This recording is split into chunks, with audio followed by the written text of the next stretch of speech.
Hiya. We're going to look at this book today, Mental Health Laws for Nurses. I picked this up the last time I was in about ADP. Books can be a bargain.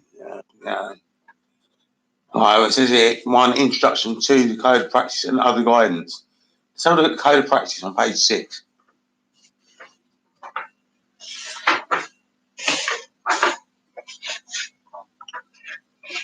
The Code of Practice and Other Guidance.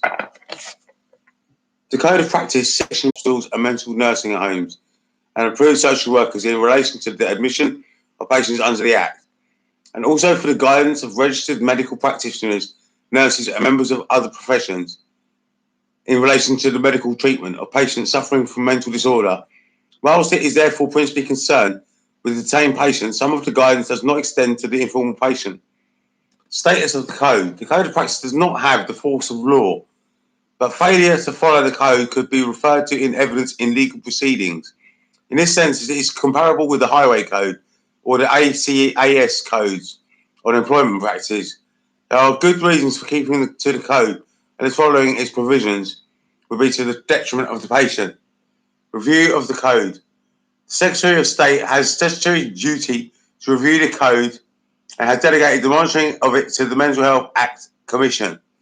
Consultation document had been published by the Department of the Health, and a revised edition was put before Parliament in May 1993 and has been in force since November 1993.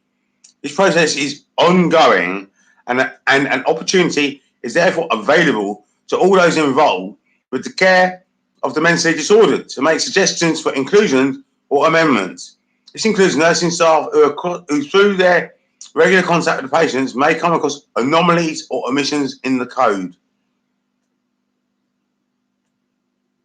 Right, let's have a look at that line. This includes nursing staff who through their regular contact with patients may come across anomalies or omissions in the Code. Let's have a look at that and see what it means.